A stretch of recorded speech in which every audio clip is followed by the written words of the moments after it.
तेजस्वी यादवला vote द्यायचं होतं, पण आता त्याला मी वोट देणार नाही, असं म्हणत एका तरुणाने तेजस्वी यादवला सोडून नितीश कुमारला मतदान केलं। अशी काय जादू आहे नितीश कुमार मध्ये की 2005 पासून मुख्यमंत्री आहेत, तरी सुद्धा त्यांच्या विरोधात अँटी इन्कम्बन्सी नाही। यातच दडले बिहारचं राजकारण आणि नितीश कुमारच्या लँडस्लाइड विक्रीचं समीकरण।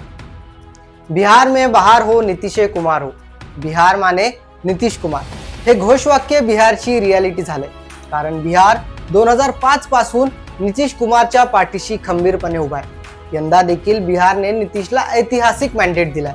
बिहारमध्ये नितीश कुमार आणि एनडीए निवडून येईल हे सर्व राजकीय विश्लेषक सांगत होते, परंतु एवढा मोठा जनादेश बिहारची जनता नितीश कुमारला देईल असं कदाचितच कुठल्या राजकीय विश्लेषकाला वाटत असेल।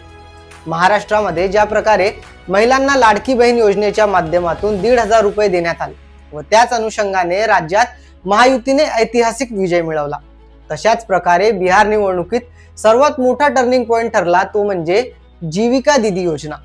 या योजनेअंतर्गत नितीश कुमारने थेट 1,40,00,000 महिलांच्या खात्यात प्रत्येकी 10,000 रुपये दिले। या योजनेतून पैसे थेट महिलांना मिळाल्यामुळे नितीश कुमारकडे महिला मतदार मोठ्या प्रमाणात वळला। एवढंच नव्हे तर पुरुषांपेक्षाही जास्त मतदान यावेळी महिलांनी केलं। पहिल्यांदा मुख्यमंत्री झाल्यापासूनच नितीश कुमार यांनी महिलांशी संबंधित योजनांवर मोठा भर दिला होता। महिलांना शाळेत जाण्यासाठी मोफत सायकल वाटप हा ऐतिहासिक निर्णय त्यांनी 2005 मध्येच घेतला। त्यानंतर महिलांना नोकरी व स्थानिक स्वराज्य संस्थेमध्ये आरक्षण यासारखे क्रांतिकारी पाऊल नितीश कुमारने उचलले। यामुळे नितीश कुमार हे इतर नेत्यांपेक्षा महिला मतदारांमध्ये सर्वात जास्त लोकप्रिय झाले। महिला मतदारानंतर नितीश कुमारच्या विजयाचे दुसरे मोठे कारण म्हणजे बिहारमधील जंगलराजची भीती। लालू प्रसाद यादवच्या काळात बिहारमधील जंगलराज हा बिहारच्या इतिहासातील काळा अध्याय आहे। तेजस्वी यादवने या जंगलराज नॅरेटिव्ह पासून स्वतःला दूर करण्याचे खूप प्रयत्न केले, परंतु तरी देखील तेजस्वी यादवला या नॅरेटिव्हचा फटका बसला।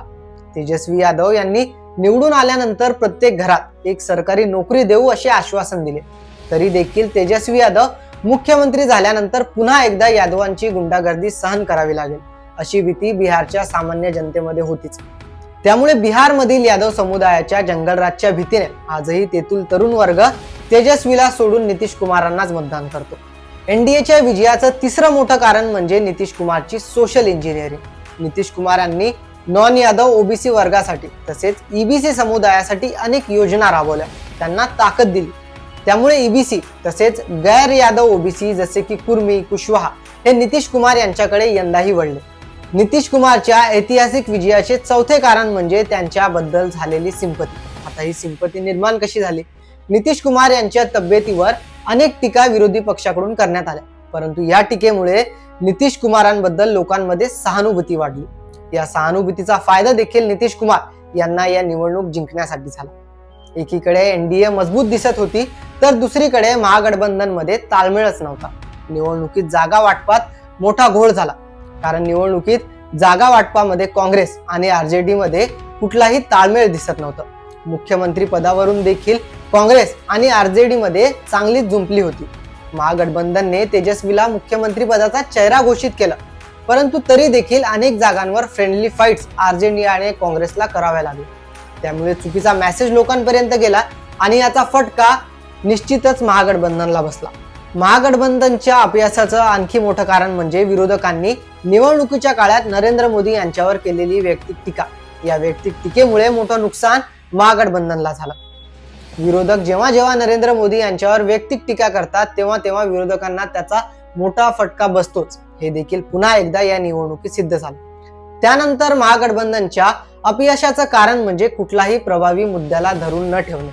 वोट चोरी हा मुद्दा घेऊन काँग्रेसने वोटर अधिकार यात्रा काढली, परंतु या यात्रेला पाहिजे तसा प्रतिसाद लोकांकडून भेटला नाही। तसेच या यात्रेला राहुल गांधी व तेजस्वी यादव यांनी देखील पाठ फिरवली, त्यामुळे देखील महागठबंधनला अपयश आलं।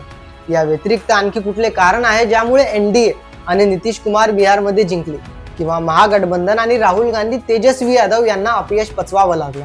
याबद्दल तुम्हाला काय वाटतं? कुठली कारणे आहेत हे आम्हाला कमेंट मध्ये सांगायला विसरू नका। आणि हा व्हिडिओ आवडला असेल तर या व्हिडिओला लाईक करा, शेअर करा आणि सबस्क्राईब करा।